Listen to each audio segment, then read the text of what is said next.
Subscribe करिए हमारे channel target UP TET CTET को और बेल आइकन को दबाइए। हेलो फ्रेंड्स, मैं रेनू स्वागत करती हूँ आप सभी भावी अध्यापक एवं अध्यापिकाओं का आपके अपने channel target UP TET CTET में। दोस्तों, आज की इस वीडियो में हम पढ़ने वाले हैं आप लोग के डीएलएड सेकेंड सेमेस्टर में विज्ञान विषय के अंतर्गत राजन सीरीज में जितने भी अति लघु उत्तरीय क्वेश्चंस दिए हुए हैं उसके फर्स्ट पार्ट को ऑलरेडी आप लोगों ने कंप्लीट कर लिया है। तो चलिए आज हम यहाँ पर सेकेंड पार्ट को भी कंप्लीट कर लेंगे और इस तरीके से आपके राजन सीरीज में जितने भी अति लघु उत्तरीय क्वेश्चंस हैं विज्ञान विषय के सभी कंप्लीट हो जाएंगे। तो चलिए क्वेश्चन नंबर 56 से स्टार्ट करते हैं। 55 तक ऑलरेडी हमने पढ़ लिया था। क्वेश्चन नंबर 56 है, पृथ्वी का उपग्रह कौन सा है? दोस्तों, आप सभी को पता है पृथ्वी का एक ही उपग्रह है और वो है चंद्रमा। तो आप याद रखिएगा, आप लोग के साइंस सब्जेक्ट में जो आपका फर्स्ट चैप्टर है वो पृथ्वी, सूर्य, चंद्रमा यानी कि सौर मंडल के विषय में ही है। तो इसमें हम पृथ्वी और जितने भी ग्रह हैं यानी कि सौर परिवार के बारे में पूरा इसमें हम अध्ययन करते हैं। जो आपका पहला चैप्टर यही है। क्वेश्चन नंबर 57 है, आकाशगंगा किसे कहते हैं? आकाशगंगा असंख्य तारों का विशाल पुंज होता है जिसमें अधिकांश तारे आंखों द्वारा दिखाई नहीं देते हैं। यूनानी भाषा में इसे गैलेक्सी भी कहा जाता है। क्वेश्चन नंबर 58 है, सौर मंडल के ग्रहों के नाम बताइए। सौर मंडल के ग्रहों के नाम बुध, शुक्र, पृथ्वी, मंगल, बृहस्पति, शनि, अरुण और वरुण। क्वेश्चन नंबर 59 है, तारामंडल क्या है? आकाश में कुछ तारे सुंदर आकृतियों के रूप में व्यवस्थित होते हैं। इन आकृतियों को ही तारा मंडल कहते हैं। क्वेश्चन नंबर 60 है, आकाशगंगा के तारामंडलों के नाम बताओ। आकाशगंगा में तारामंडलों के नाम है वृश्चिक, ओरियन, सप्तर्षि और कृत्तिका।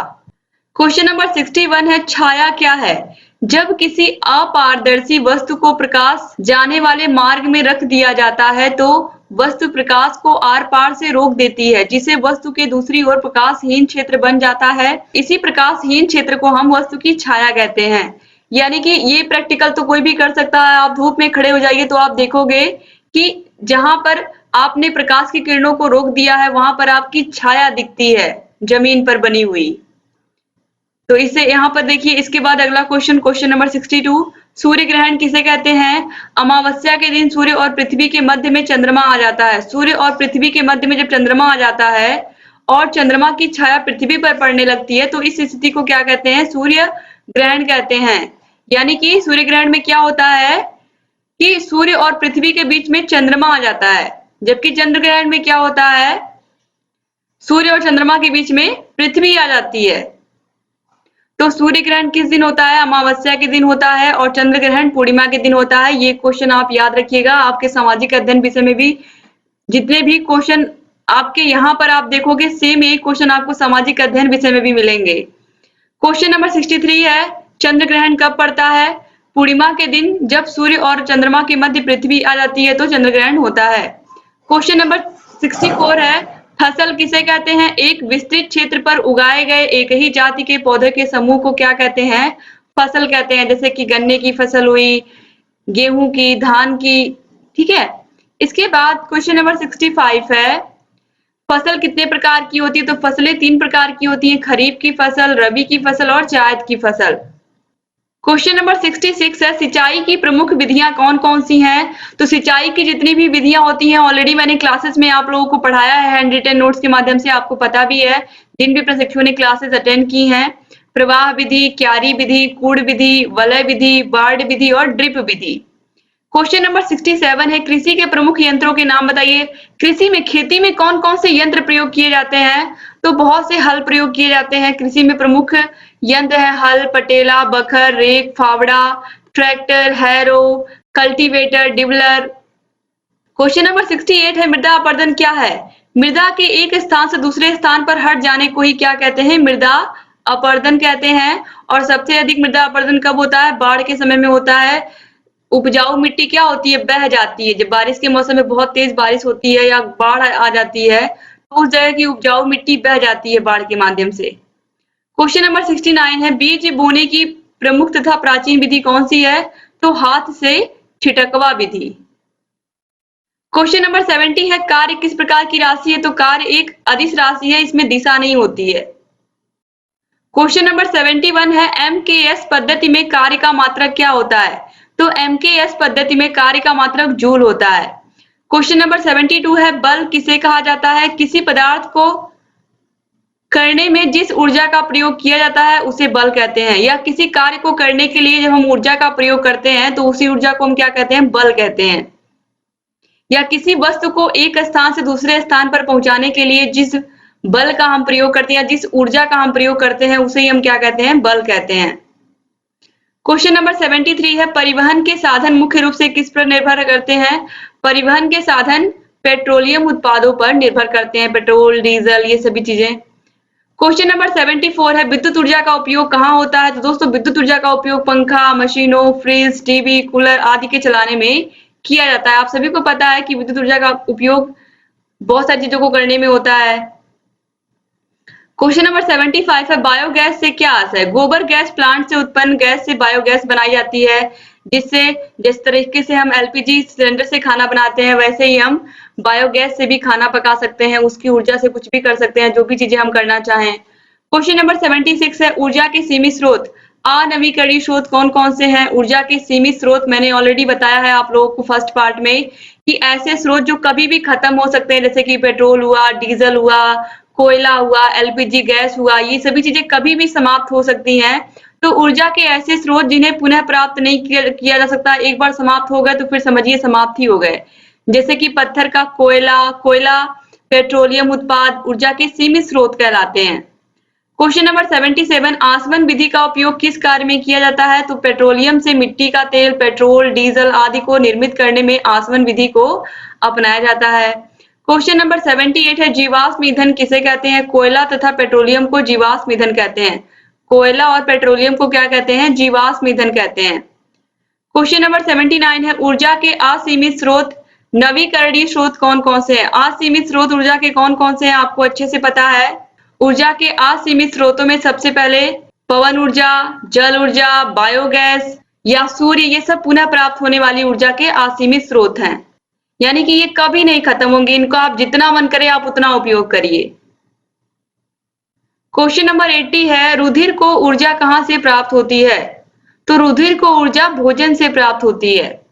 क्वेश्चन नंबर 81 है जीवन के अस्तित्व को बनाए रखने हेतु कौन से साधन आवश्यक हैं? तो जीवन के अस्तित्व को बनाए रखने हेतु हमें भोजन चाहिए, कपड़ा चाहिए, मकान चाहिए, यातायात, शिक्षा, मनोरंजन आदि साधन क्या है? अति आवश्यक हैं। क्वेश्चन नंबर 82 है वैकल्पिक ऊर्जा के कौन कौन से स्रोत हैं? तो वैकल्पिक ऊर्जा के स्रोतों में सौर ऊर्जा, गतिमान वायु, जल, समुद्री ऊर्जा, ज्वार भाटा, जैव मात्रा या बायोमास वैकल्पिक ऊर्जा के समान है। क्वेश्चन नंबर 83 है सोलर कुकर से क्या तात्पर्य है? इसका कहाँ उपयोग होता है? तो सौर ऊर्जा को उष्मा के रूप में एकत्रित करके इसको सोलर कुकर द्वारा भोजन पकाने में उपयोग करते हैं, यानी कि सौर ऊर्जा की मदद से हम भोजन पकाते हैं, इसे ही किसकी मदद से? सोलर कुकर की मदद से। क्वेश्चन नंबर 84 है सौर सेल सोलर सेल किसे कहते हैं? तो सूर्य की प्रकाश ऊर्जा को विद्युत ऊर्जा में परिवर्तित होने की युक्ति को ही सौर सेल कहते हैं। अधिक संख्या में विद्युत धारा प्राप्त करने हेतु अधिक संख्या में सोलर सेलों को जोड़ा जाता है, इसे सोलर पैनल कहते हैं। आपको पता है सोलर पैनल बहुत लोग के घरों में लगा होता है, सूर्य के प्रकाश से उसको हम विद्युत ऊर्जा में उसको बदलते हैं और फिर उसका उपयोग हम शाम के समय में बल्ब जलाने में या जो भी चीजें हमें जिससे ऊर्जा मिलती है उन सभी का प्रयोग हम इससे करते हैं। तो जो सौर सेल होता है ये क्या करता है? सूर्य की ऊर्जा को, सौर ऊर्जा को विद्युत ऊर्जा में बदल देता है। और आप लोगों के बहुविकल्पी क्वेश्चन में बार बार पूछा गया है कि सौर सेल क्या करता है? तो सौर सेल सूर्य की प्रकाश ऊर्जा को विद्युत ऊर्जा में बदल देता है। क्वेश्चन नंबर 85 है हैंड पंप किस उत्तोलक का उदाहरण है? तो हैंड पंप प्रथम प्रकार के उत्तोलक का उदाहरण है। उत्तोलक ऑलरेडी मैंने पढ़ा दिया है ये चैप्टर आप लोगों को। क्वेश्चन नंबर 86 है प्रथम, द्वितीय एवं तृतीय उत्तोलकों का एक एक एग्जाम्पल लिखिए। तो प्रथम प्रकार के उत्तोलक में हैंडपंप, द्वितीय प्रकार के उत्तोलक में पहिए वाली ट्रॉली या फिर कैंची, सरौता, ये सभी चीजें आती हैं द्वितीय प्रकार के उत्तोलक में। तृतीय प्रकार के उत्तोलक में चिमटी या चिमटा या फिर चाकू, ये सभी चीजें आती है। बहुत अच्छे से मैंने ये चैप्टर आप लोगों को पढ़ाया है एक ही वीडियो में और आपको सभी एग्जाम्पल उसमें मैंने बताए हैं। क्वेश्चन नंबर 87 है झुके तल की सहायता से आप किस प्रकार का कार्य आसानी से कर सकते हैं? झुके तल का मतलब है कि इस तरीके से कोई झुका हुआ तल है, इस तरीके से ये पूरा झुका हुआ है ऐसे। तो यहाँ पर आपने कोई सामान अगर आपको नीचे लाना है तो यहाँ से आप क्या करोगे? आसानी से उसको एक बार धक्का दोगे, वो अपने आप गुरुत्वाकर्षण शक्ति से वो धीरे धीरे कहाँ आ जाएगा? यहाँ नीचे आ जाएगा। तो झुके हुए तल की सहायता से भारी भार को ट्रक से आसानी से उतार सकते हैं। अब मान लीजिए यहाँ पर आपने झुका हुआ तल बना दिया है, यहाँ पर ट्रक है, ट्रक में सामान भरा हुआ है, तो ट्रक में भरे हुए सामान को आप यहाँ से जब आपने इंक्लाइंड इस तरीके से ये फर्श बना दी है, यहाँ पर कुछ भी आपने लगा दिया है जो इंक्लाइंड है, इंक्लाइंड तल बना दिया है, तो यहाँ पर आप कोई भी सामान छोड़ोगे यहाँ से तो वो सीधे नीचे आएगा, तो सामान उतारने में क्या होगा, सहायता, आसानी हो जाएगी। और सेम ऐसे ही जब वस्तु को चढ़ाना होगा फिर भी इंक्लाइंड होगा तो चढ़ाने में भी आसान होगा। क्वेश्चन नंबर 88 है, कोशिका किसे कहते हैं? मानव शरीर के जिन असंख्य छोटी छोटी इकाइयों से मिलकर बनता है उन इकाइयों को ही क्या कहते हैं? कोशिका कहते हैं। क्वेश्चन नंबर 89 है, केंद्रक क्या है? केंद्रक कोशिका का सबसे महत्वपूर्ण अंग है। यह कोशिका के बीच में स्थित होता है और कोशिका रस का ही सघन पिंड है। यह अधिक गहरे रंग का होता है, अतः इसको कोशिका में आसानी से पहचाना जा सकता है। केंद्रक ही कोशिका का जीवन है। क्वेश्चन नंबर 90 है, केंद्रक जीवद्रव्य क्या है? केंद्रक के अंदर के गाढ़े एवं तरल चिपचिपे पदार्थ को केंद्रक या जीवद्रव्य कहते हैं। क्वेश्चन नंबर 91 है, कोशिका के प्रमुख कितने अंग होते हैं? तो कोशिका के प्रमुख 3 अंग होते हैं, कोशिका भित्ति, कोशिका द्रव्य और केंद्रक। क्वेश्चन नंबर 92 है, उत्तक कितने प्रकार के होते हैं? दोस्तों उत्तक निम्न प्रकार के होते हैं, उपकला उत्तक, संयोजी उत्तक, संवहन उत्तक, पेशीय उत्तक और तंत्रिका उत्तक। क्वेश्चन नंबर 93 है, जीवन की आधारभूत क्रियाएं क्या हैं? तो जीवन की आधारभूत क्रियाएं, ये क्वेश्चन आपने अभी भी देखा है, पोषण, उत्सर्जन, श्वसन, परिसंचरण, नियंत्रण तथा समन्वय, वृद्धि और प्रजनन, ये सभी क्या है? ये हर व्यक्ति के जीवन में ये सभी चीजें होती हैं। वो पोषण लेता है, उत्सर्जन करता है, सांस लेता है, वृद्धि करता है, व्यक्ति प्रजनन की क्रिया में भी भाग लेता है। यानी कि ये सभी चीजें क्या होती हैं, एक व्यक्ति के जीवन में कहीं ना कहीं इन सभी से सामना उसे करना पड़ता है। क्वेश्चन नंबर 94 है, जीवधारियों में प्रजनन की कौन कौन सी विधियां होती हैं? तो जीवधारियों में प्रजनन की निम्न 3 विधियां होती हैं। पहला है वर्धी प्रजनन, दूसरा है अलैंगिक प्रजनन और तीसरा है लैंगिक प्रजनन। तो आप तीनों का नाम याद रखिएगा। क्वेश्चन नंबर 95 है, सोलर पैनल का प्रयोग विशेष रूप से कहाँ किया जाता है? दोस्तों सोलर पैनल का प्रयोग विशेष रूप से दूरस्थ ग्रामीण क्षेत्रों में जहां विद्युत उपलब्ध नहीं है वहां रोशनी, रेडियो, टीवी तथा जल पंप चलाने के लिए सोलर पैनल का प्रयोग विशेष रूप से किया जाता है। क्वेश्चन नंबर 96 है, पवन ऊर्जा क्या है? वायु के गतिशील होने से उत्पन्न गतिज ऊर्जा को ही हम पवन ऊर्जा कहते हैं। क्वेश्चन नंबर 97 है, जल ऊर्जा में कौन सी ऊर्जा होती है? तो बहते हुए जल में गतिज ऊर्जा होती है। इस गतिज ऊर्जा को जल विद्युत संयंत्र द्वारा विद्युत ऊर्जा में बदला जाता है। इस प्रकार बहता हुआ जल ऊर्जा का स्रोत है। क्वेश्चन नंबर 98 है, ज्वार भाटा ऊर्जा के किस प्रकार के स्रोत हैं? दोस्तों ज्वारीय लहरों तरंगों में अपार गतिज ऊर्जा होती है। इस ऊर्जा को विद्युत ऊर्जा में परिवर्तित किया जा सकता है। इस प्रकार ज्वार भाटा ऊर्जा का नवीकरणीय स्रोत होता है। भारत में ज्वारीय जल से विद्युत तैयार की जा रही है तथा इस पर नवीन खोज तथा शोध कार्य चल रहा है। क्वेश्चन नंबर 99 है, ऊर्जा संरक्षण का नियम क्या है? ऊर्जा के संरक्षण के नियमानुसार ऊर्जा का विनाश नहीं होता है, केवल एक प्रकार की ऊर्जा का दूसरे प्रकार की ऊर्जा में परिवर्तन होता है। ऊर्जा ना तो उत्पन्न की जा सकती है और ना ही नष्ट, अतः ब्रह्मांड की संपूर्ण ऊर्जा सदैव नियत रहती है। अब यहाँ पर देखिए 100वें क्वेश्चन पर हम पहुंच चुके हैं। 100वां क्वेश्चन क्या है? सरल मशीन किसे कहते हैं? ऐसे साधन जो कार्य में सरलता, सुविधा एवं तेजी से कार्य करने में सहायक होते हैं वे क्या कहलाते हैं? सरल मशीन कहलाते हैं। अब दोस्तों इसके बाद अगला क्वेश्चन हम देखेंगे। क्वेश्चन नंबर 101 है, सरल मशीन का एक एग्जाम्पल प्रस्तुत कीजिए। तो सरल मशीन का एक सिंपल सा एग्जाम्पल है चाबी।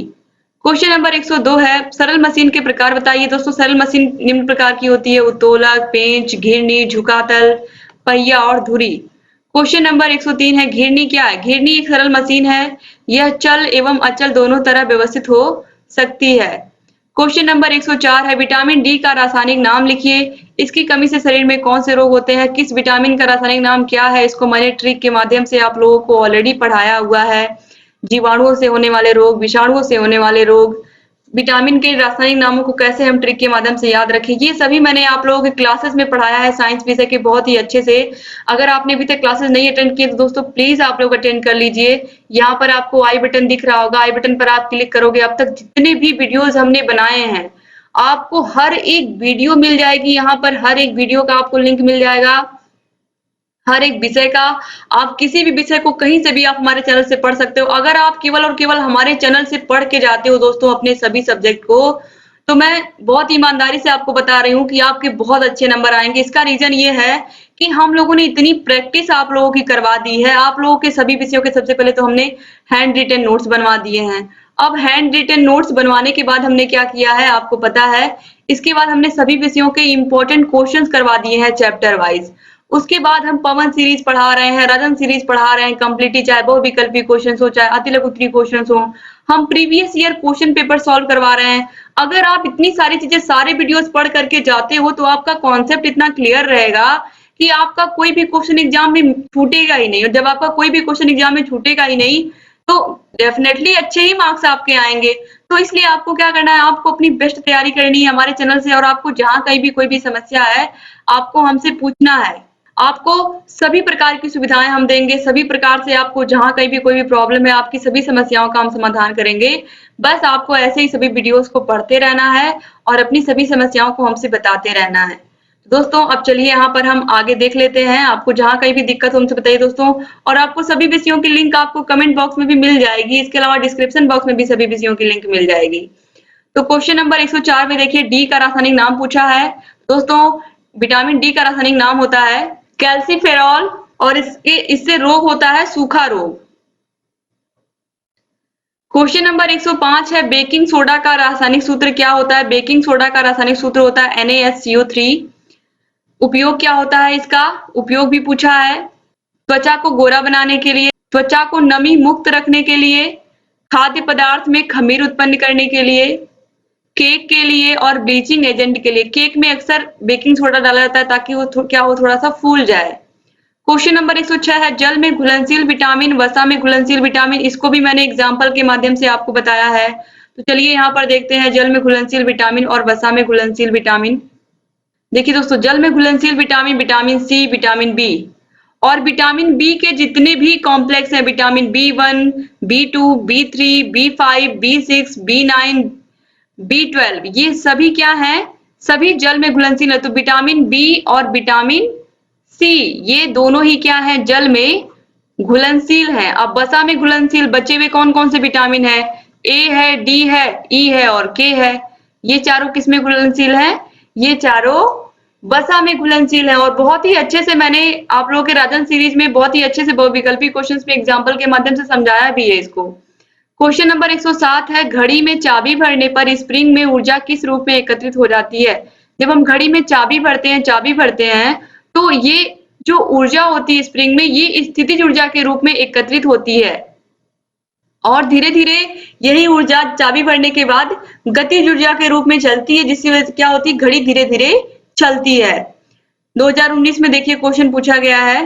क्वेश्चन नंबर 108 है कशेरुकी प्राणियों के उत्सर्जी अंगों के नाम लिखिए। कशेरुकी प्राणी में उत्सर्जन फेफड़ों, गुर्दों, त्वचा में किया जाता है। क्वेश्चन नंबर 109 है कार्य किसे कहते हैं, इसकी इकाई लिखिए। जब किसी वस्तु पर 1 न्यूटन का बल लगाने पर वस्तु में बल की दिशा में 1 मीटर का विस्थापन होता है तो इसे ही हम क्या कहते हैं, कार्य कहते हैं। और इसका जो मात्रक होता है MKS पद्धति में वो क्या होता है, जूल होता है। दोस्तों इस तरीके से जितने भी क्वेश्चन थे यहाँ पर मैंने करवा दिए। उम्मीद करती हूँ कि आपको वीडियो अच्छा लगा होगा। वीडियो कैसा लगा आप लोग जरूर कमेंट करके बताइएगा। और अगर अभी तक आपने हमारे चैनल को सब्सक्राइब नहीं किया तो प्लीज सब्सक्राइब कर दीजिए। बगल में घंटी का निशान दिख रहा होगा उसको भी प्रेस कर दीजिए ताकि हम जो भी नई वीडियोस बनाते हैं उसका नोटिफिकेशन आप लोग के पास समय से पहुंचे और आप हमारे सभी वीडियोस को ऐसे ही देखते रहें। दोस्तों आप लोग वीडियो को लाइक कर दिया करिए, वीडियो पर अच्छे अच्छे प्यारे प्यारे कमेंट्स कर दिया करिए और अपने सभी फ्रेंड्स को college group, Facebook group, college group में आपको जहां पर भी लगे व्हाट्सएप ग्रुप में भेज दिया करिए कॉलेज के, ताकि अधिक से अधिक हमारे प्रशिक्षुओं तक ये वीडियोस पहुंचे और अधिक से अधिक हमारे डीएलएड के भाई बहन हमसे जुड़े और ऐसे ही हमारे वीडियो से लाभ ले सके। दोस्तों एक बार फिर से आप लोगों का बहुत बहुत धन्यवाद। मिलते हैं हम सभी नेक्स्ट वीडियो में। तब तक अपना ख्याल रखिएगा, अपने परिवार का ख्याल रखिएगा और ऐसे ही हमारे चैनल से बने रहिएगा। जय हिंद दोस्तों।